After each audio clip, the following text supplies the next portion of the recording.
വൈകല്യത്തിന്റെ സാമൂഹിക മാതൃക എന്ന ആശയം മുന്നോട്ട് വെച്ച് കേരള ഡിസബിലിറ്റി ഫെസ്റ്റിവൽ സംഘടിപ്പിക്കുന്നു. ജനുവരി 29 മുതൽ ഫെബ്രുവരി 1 വരെ കോഴിക്കോട് ബീച്ചിലെ ഫ്രീഡം സ്ക്വയറിലാണ് മേള സംഘടിപ്പിക്കുന്നത്. ശാരീരിക പരിമിതികളുള്ള വ്യക്തികളെ ചേർത്ത് പിടിക്കുക എന്ന അവബോധം ജനങ്ങളിൽ എത്തിക്കുന്നതിന്റെ ഭാഗമായാണ് മഹാമേള സംഘടിപ്പിക്കുന്നതെന്ന് ഭാരവാഹികൾ വാർത്താ സമ്മേളനത്തിൽ അറിയിച്ചു.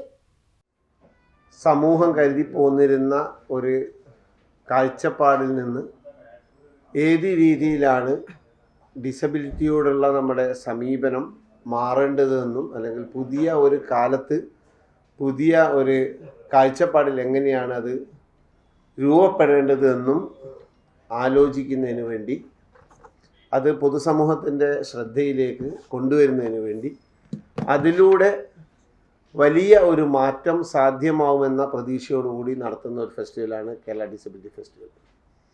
നമുക്കൊക്കെ അറിയാം, ഇത് മനുഷ്യനോടൊപ്പം തന്നെ മനുഷ്യൻ്റെ പരിമിതികളും പലതരത്തിലുള്ള പരിമിതികളും ഉണ്ടായിട്ടുണ്ട്.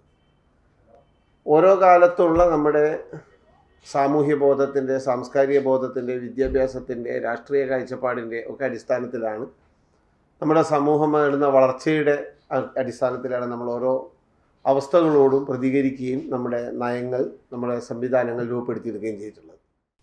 സാമൂഹിക സന്നദ്ധ സംഘടനയായ തണൽ ദയ റീഹാബിലിറ്റേഷൻ ട്രസ്റ്റും കേരളത്തിലെ 30-ലധികം ഡിസബിലിറ്റി സംഘടനകളും കോഴിക്കോട്ടെ പൗരാവലിയും സംയുക്തമായി സംഘടിപ്പിക്കുന്ന പരിപാടിയിൽ പലതരം ഡിസബിലിറ്റികളെ അനുഭവിച്ച് മനസ്സിലാക്കാനുതകുന്ന പ്രദർശനങ്ങളും വൈജ്ഞാനിക ചർച്ചകളും വ്യത്യസ്ത സ്റ്റാളുകളും അനുഭവങ്ങൾ പങ്കുവെക്കലും സാംസ്കാരിക പരിപാടികളും നടക്കും.